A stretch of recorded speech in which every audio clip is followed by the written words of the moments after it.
Income tax की नई notification आई है, नोटिफिकेशन नंबर 43/2023। ये इशू हुई है 21 जून को और इस नोटिफिकेशन के थ्रू एक नया फॉर्म 10IE इंसर्ट किया गया है। अब आप सोच रहे होंगे कि हमने 10IE के बारे में तो सुना हुआ है, कुछ सुना सुना सा लग रहा है। बिल्कुल सुना होगा आपने, क्योंकि फॉर्म 10IE अभी भी आप स्टिल भरते हो अगर आप ऑप्ट करते हो न्यू टैक्स रिजीम, और अगर आपका है बिजनेस एंड प्रोफेशन। ये एप्लीकेबल है, जो फॉर्म 10IE है आपका, वो एप्लीकेबल है फाइनेंशियल ईयर 22-23 तक। पर अब गवर्नमेंट ने एक नया फॉर्म 10IE इंसर्ट कर दिया है। क्यों किया है, क्या अब ये फॉर्म 10IE से डिफरेंट है या दोनों फॉर्म भरने हैं, सारी चीजें इस वीडियो में आपके साथ डिस्कस कर रही हूं। तो अगले पार्ट में हम जानेंगे ये नया फॉर्म 10IE है क्या, क्यों एप्लीकेबल हुआ है, कब से एप्लीकेबल होगा, फॉर्म 10IE से कैसे ये डिफरेंट है। तो वीडियो को स्किप नहीं करना, आपने एंड तक जरूर देखना है। रुको जरा, सब्सक्राइब के बटन पे क्लिक कर दो। स्क्रीन पे मैंने ओपन करी है नोटिफिकेशन नंबर 43।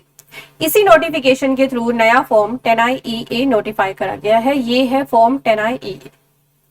ये है for application of exercise of option under close 1 of subsection 6 of section 115 BAC। इस फॉर्म को समझने से पहले ना आपको ये सेक्शन समझना है, सेक्शन 115 BAC, क्योंकि इस पूरी नोटिफिकेशन में इसी सेक्शन को रेफर किया हुआ। और अब हम ये भी समझेंगे कैसे ये 10IE से डिफरेंट। पहले मैं आपको ये सेक्शन बता, इस सेक्शन को समझाने के लिए मैंने इनकम टैक्स एक्ट ओपन कर लिया है, 115 BAC सेक्शन। ये है फाइनेंस एक्ट 2023 का। अभी तक हमारा फाइनेंशियल ईयर 22-23 तक ये वाला नया स्लैब रेट एप्लीकेबल था, जिसमें 2.5 लाख तक की इनकम एग्जाम थी, और हमारे ये है स्लैब रेट। फिर इसमें चेंज करा गया फाइनेंस एक्ट 2023 से। क्या चेंज करा गया, इसमें 3 लाख की एग्जाम्पशन दे दी गई, 3 लाख तक कोई टैक्स नहीं है।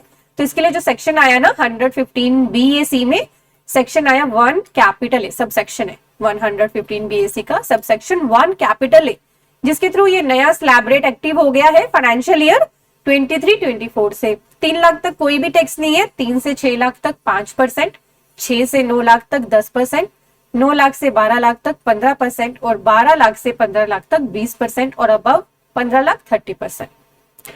ये नया स्लैब इस बार बहुत ज्यादा चर्चा में रहा, क्योंकि जितने भी चेंजेस करे गए सिर्फ नए स्लैब रेट में करे गए। तो गवर्नमेंट का फोकस है कि लोग इन्वेस्टमेंट्स एंड सेविंग्स को कम करके मूव कर जाए नए स्लैब रेट की तरफ। इसमें गवर्नमेंट का पर्पस भी है, क्यों, क्योंकि गवर्नमेंट का कंट्रोल नहीं है कि आप इनकम टैक्स रिटर्न में जो डिडक्शंस क्लेम करते हो उनको कैसे ट्रैक करा जाए। लोग बहुत ही ज्यादा फेक डिडक्शंस भी इनकम टैक्स रिटर्न में क्लेम कर लेते हैं। तो जैसे ही वो नए स्लैब रेट को अट्रैक्टिव बना देंगे, लोगों के लिए बेनिफिशियल कर देंगे, तो धीरे धीरे लोग ओल्ड स्लैब रेट से मूव होकर नए स्लैब रेट पर चले जाएंगे। ये गवर्नमेंट का पर्पस लगता है हमें। तो एक तो ये चेंज करा गया नए स्लैब रेट में। दूसरा चेंज ये करा गया कि पहले ये न्यू स्लैब रेट सिर्फ और सिर्फ इंडिविजुअल एंड HUF के लिए अवेलेबल था। फाइनेंस एक्ट 2023 से ये अब अवेलेबल हो गया है एसोसिएशन ऑफ पर्सन के लिए भी, बॉडी ऑफ इंडिविजुअल्स के लिए भी, और आर्टिफिशियल जुडिकल पर्संस के लिए भी। क्लियर हो गया आपको? तो इसीलिए अब ये जो नया फॉर्म है इसीलिए आया, क्योंकि पहले तो ये सिर्फ इंडिविजुअल HUF के लिए था, अब ये इनके लिए भी अवेलेबल हो गया। ठीक है, साथ ही ये जो स्लैब रेट है ये भी चेंज हो गया है। साथ ही अब नए स्लैब रेट में कुछ डिडक्शंस भी अवेलेबल करा दी गई है फाइनेंस एक्ट 2023 से, जैसे कि स्टैंडर्ड डिडक्शन आपको मिलने लगी है सैलरी पे, आपको फैमिली पेंशन की डिडक्शन मिलने लगी है, अग्निवीर कॉर्पस फंड में अगर कंट्रीब्यूशन करा जाएगा उसकी डिडक्शन मिलेगी, एक्सेट्रा एक्सेट्रा। तो अगर आप नए स्लैब रेट के चेंजेस जानना चाहते हैं, एग्जैक्टली क्या चेंजेस हुए थे फाइनेंस एक्ट 2023 में जो एप्लीकेबल हो गए हैं, तो वीडियो को मैंने आई बटन पे डाल दिया है, डिस्क्रिप्शन में भी दे दी। तो अब इन्हीं चेंजेस की वजह से ना इसमें एक नया सब सेक्शन 6 इंसर्ट करा गया फाइनेंस एक्ट 2023 के थ्रू, और इसमें लिखा गया कि कोई भी पर्सन अगर ऑप्ट इन करना चाहेगा नए स्लैब रेट को या ऑप्ट आउट करना चाहेगा according to subsection 1 capital A of 115 BAC, तो उसे एक फॉर्म भरना होगा।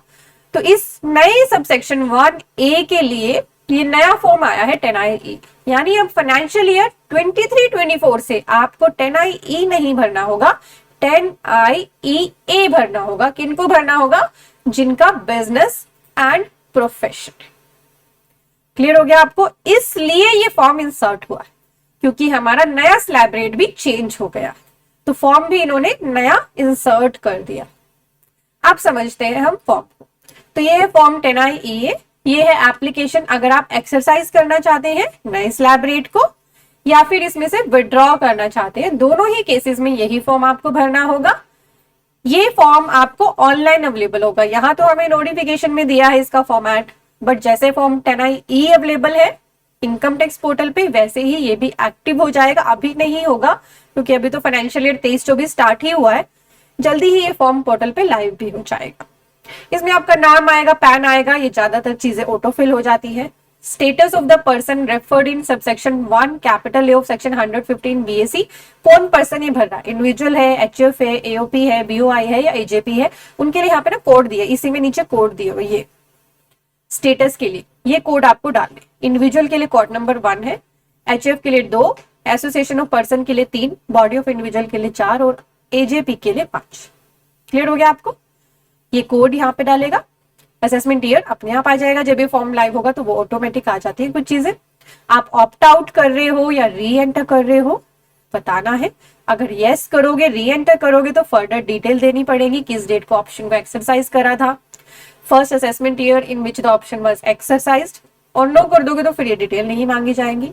Weather having any unit in international financial service, यहाँ पर कोई यूनिट है क्या आपकी, अगर यस करोगे 7 नंबर पॉइंट में तो फिर उस यूनिट की सारी डिटेल देनी होगी। नीचे फिर अंडरटेकिंग है, आपका नाम, पैन, सन डॉटर ऑफ, और आपका जो डेजिग्नेशन है, जैसे क्योंकि AOP BOI के लिए भी अब ये फॉर्म अवेलेबल हो गया है तो ऑथराइज पर्सन का डेजिग्नेशन भी यहाँ मांगा जाएगा, और फिर उनके सिग्नेचर, नाम, डेजिग्नेशन, एड्रेस, प्लेस और डेट, कुछ चीजें यहाँ पे ऑटोफिल आ जाएंगे जब ये फॉर्म लाइव होगा। तो ये छोटा सा फॉर्म है बस ये डिक्लेयर कराने के लिए कि क्या आप नए स्लैब रेट में आ रहे हो या विड्रॉ कर रहे हो, और अगर आपका बिजनेस एंड प्रोफेशन है तो ही ये फॉर्म भरना है, अदरवाइज तो आपको आइटर के साथ ही ऑप्शन सिलेक्ट करनी होती है।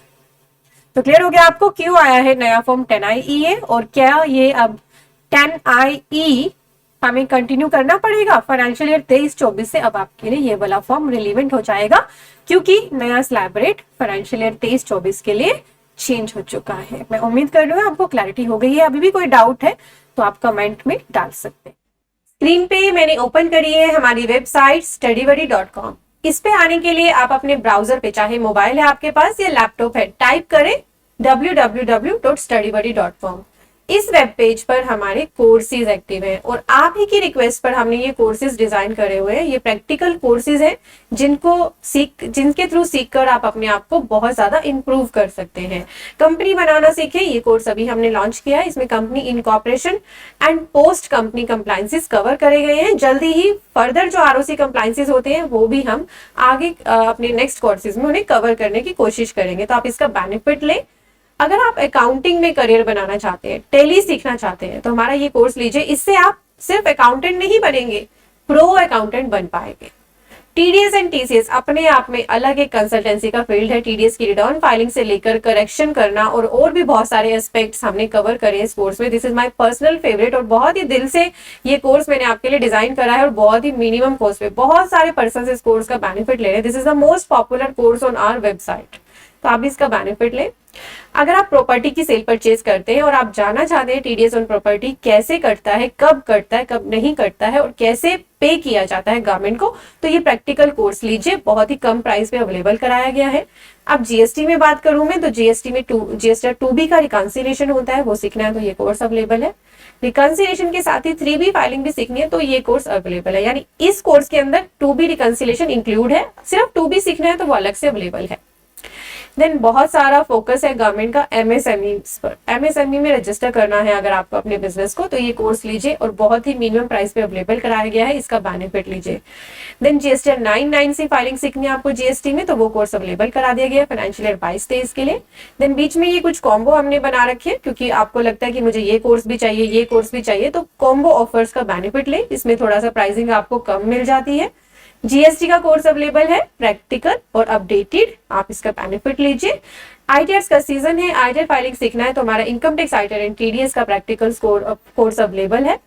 ऑटोमेशन ऑफ बैलेंस शीट बनाने में तो आप प्रो हो, बहुत जल्दी आपको आती है बैलेंस शीट बनाना, बट आप उसको जब एक्सेल में डिजाइन करते हो तो उसमें आप बहुत सारा टाइम देते हो।